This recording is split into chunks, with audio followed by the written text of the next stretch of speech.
निर्मल मन से उसको सुनना, घर पे जाके इस पावन जगह पर बैठे थे और भंते जी ने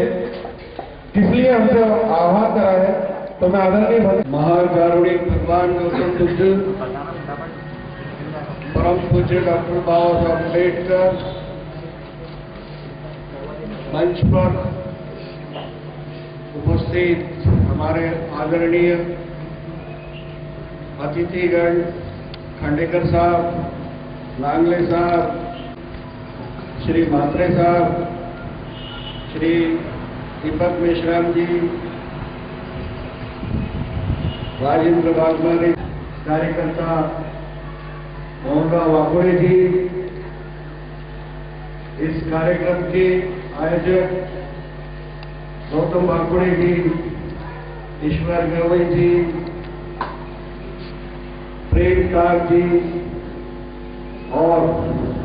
उपस्थित तमाम भाइयों और बहनों, आज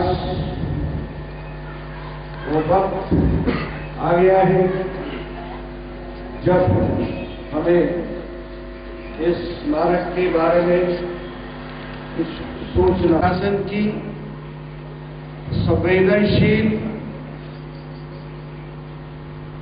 संवेदनशीलता से इस स्थिति तक पहुंच गया है कि यहाँ करीब 70-80 लाख की कांस्य मूर्तियां लग गई है शीघ्र ही, और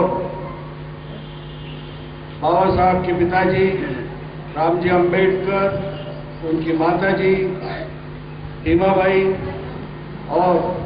बाबा साहब पालने में है, ऐसी भी मूर्तियां लगने की संभावना है और सारे के सारे मूर्स भी लगना है। ये तो हुआ स्मारक के अंदर के इंटीरियर की बात। स्मारक के लिए जगह ही नहीं है, उसके लिए हमने भरसक प्रयास किए।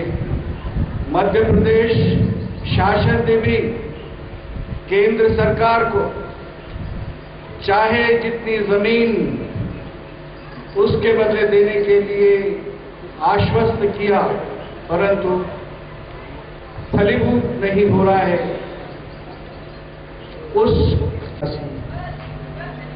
वो भाग्यशाली लोग हैं जिस जिले में बाबा साहब का जन्म हुआ। जब बाबा साहब अम्बेडकर की जयंती उत्सव होता है, तब महाराष्ट्र के अधिकतर अकोला, अमरावती, बुल्ढाना, यहाँ के गरीब लोग अम्बेडकर जयंती 14 अप्रैल के संदर्भ में हमने एक मीटिंग आहूत की है, जिसमें इंदौर जिले के जो युवा संगठन है, मातृशक्ति है, उन लोगों को बुलाया है और परिचर्चा का विषय ये रखा है कि हर बार हमारे महामानव, हमारे प्रेरणादायक, हमारे उद्धारक परम पूज्य डॉक्टर बाबा साहब अम्बेडकर जी की जयंती आती है। मध्य प्रदेश शासन उसमें 1 करोड़ रुपए खर्च कर अम्बेडकर महाकुंभ के रूप में बनाता है, लेकिन उसके पहले सैन्य प्रशासन द्वारा हर बार जमीन आवंटन को लेकर जो प्रॉब्लम क्रिएट की जाती है और वर्तमान परिस्थिति के अंदर स्मारक की, जो बाबा साहब की जन्मभूमि है, उसकी स्थिति क्या है। अब हमें भविष्य का खतरा यहाँ पर मंडराने लगा है। स्मारक के लिए एक तो पर्याप्त भूमि नहीं है, और 14 अप्रैल पे जो श्रद्धालु आते हैं उन लोगों के लिए 3 दिन के लिए भी सैन्य प्रशासन का मन उनकी श्रद्धा को देखते हुए, उनकी भावनाओं को देखते हुए उनके सहयोग करने के लिए नहीं डोलता, और हर साल ये प्रॉब्लम आती है। ये मीटिंग का उद्देश्य यही है कि आने वाले दिनों में अगर हमारी भावनाओं का अगर सैन्य प्रशासन तवज्जो नहीं देता है, स्थानीय प्रशासन तवज्जो नहीं देता है और इसकी स्मारक के लिए पर्याप्त भूमि नहीं देता है, तो हमें एक बहुत बड़े आंदोलन की रूपरेखा बनानी पड़ेगी। इसी कड़ी के अंदर हमने आज यहाँ पर एक समता सैनिक दल का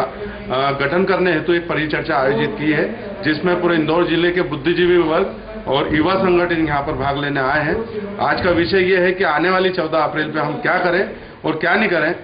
क्यों ना हम सब मिलकर इस बार बाबा साहब की जयंती जो हम हर वार्ड में हर क्षेत्र में मनाते हैं उसको मनाने के जगह हम यहाँ पर क्यों ना आंदोलन करें, क्योंकि हर बार जो प्रॉब्लम क्रिएट होती है ये ना सेना के लिए सही है, ना हमारी आस्थाओं के लिए सही है, जो बाहर के जो लोग श्रद्धालु आते हैं ना उनके लिए सही है। हम आज का विषय ये भी रख रहे हैं कि हम सैन्य प्रशासन से किस तरीके से चर्चा करें, किस तरीके से उनको ये समझाएं कि बाबा साहब एक संविधान रचिता है और बाबा साहब स्वयं आर्मी की संतान है। तो पिछले साल सैन्य प्रशासन द्वारा बाबा साहब अम्बेडकर जन्मस्थली पर बाबा साहब को आर्मी द्वारा गार्ड ऑफ ऑनर दिया था।